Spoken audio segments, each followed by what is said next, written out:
Good evening, good afternoon, good morning from wherever you are joining us.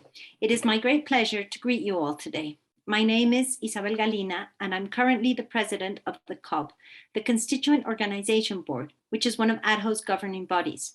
With me here today is Glen Layne-Worthey, the chair of the EB, the executive board of ADHO, and it is our great pleasure to jointly welcome you to DH 2022. Thank you, Isabel, and greetings to all. We'd like to begin by expressing our gratitude and recognition to the local organizing chair, my old friend and colleague, Professor Masahiro Shimoda, and to all the members of the local organizing and program committees for the wonderful and tremendous effort that they've put into making this conference a reality. Although we all wish we were there with you in Tokyo, it's a real pleasure to be hosted virtually by our colleagues from Japan and to benefit from your hard work, your dedication, and your vision. ADHO has always been a strong and vibrant organization thanks to its constituent organizations from around the world, and the Japanese Association for Digital Humanities, JADH, has been one of the most faithful and supportive of ADHO's global missions, which has been part of the ADHO family for over 10 years now. Organizing a conference of this scale and size is complicated enough under normal circumstances, and the past 2 years have been extraordinary. We fully recognize the extra efforts that have been required under these challenging conditions. We would also like to thank Kiyonori Nagasaki, the representative of JADH for ADHO and the DH 2022 secretarial team. For many years now, one of ADHO's main priorities has been to find ways of becoming a more inclusive and diverse organization by creating opportunities to welcome and involve DH communities from around the world. The annual DH conference has played an important role over the years. Even though our conference this year is virtual, its location in Japan is significant for both the attendees and the presenters. The conference has always been a space to learn about work done in other parts of the world, to meet colleagues from all around, and this year is no different. In the current pandemic context, we are excited about the possibilities of this virtual conference hosted in Asia and celebrating Asian diversity in DH, and we are looking forward to a great week ahead. Before we move ahead with the conference program, we would like to tell you a little bit about the work that ADHO has been doing over the past couple of years. ADHO is finally completing a major structural reorganization that officially began in 2019, but was first envisioned way back in 2014. The ADHO organization is led by two boards, as you've heard, the COB, which is a strategic and representative of all organizations and includes 11 DH organizations from around the world, and the EB, Executive Board, which is more practically oriented, charged with implementing the decisions of the COB and of its constituent organizations, and to keeping the overall organization functioning.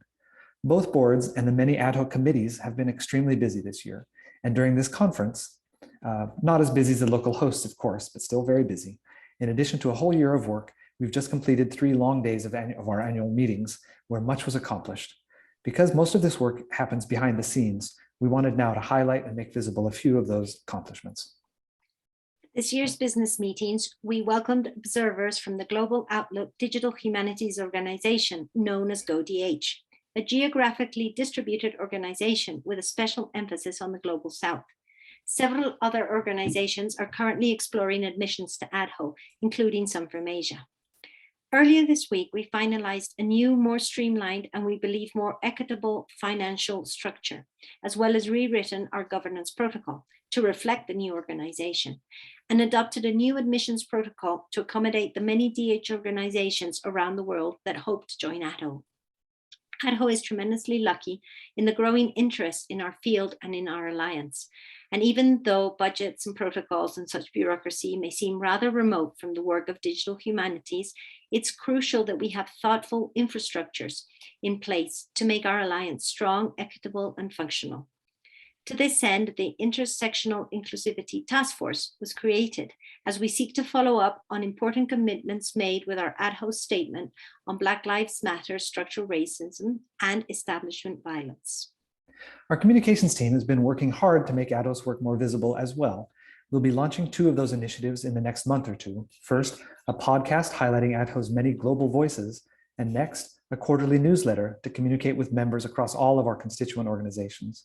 The team is expertly led by Hannah Jacobs and our 2 ADHO communications fellows, Anna Sofia Lipodis and Erdal Ayan, who are also the human beings behind ADHO's social media presence. They're very lucky to be joined this week by the DH2022 local social media team led by Setsuko Yokoyama, whom you may know already as the leading voice in the outstanding Asian Diversity in DH video project that celebrates our conference theme. We hope you'll all follow them on Twitter and on Facebook and on Weibo. You'll see the results of one more major communications effort during the closing plenary of DH 2022, when ADHO will officially launch its new and completely redesigned website. Our old website has served us really well, but also for a really, really long time. The communications team, together with our multicultural, multilingual, and infrastructure committees, and with input from many others in the community, have been working hard on ADHO's first multilingual web presence. So please stay tuned for that. Doing all this work requires a lot of people. We are an all-volunteer organization and are continually looking for colleagues willing to join the work. We have just posted a call for nominations for several important ADHO offices on our website, and we invite you all to have a look at the positions and consider volunteering. It's a wonderful opportunity to learn and collaborate with colleagues from different parts of the world. Finally, we would like to acknowledge and thank the work of the Conference Coordinating Committee. It has played an absolutely crucial role in allowing us to gather virtually this week, and I am pleased now to turn things over to its chairperson, Diane Jakaki. Once again, on behalf of the ADHO community, welcome to Digital Humanities 2022. We look forward to seeing you all throughout this week.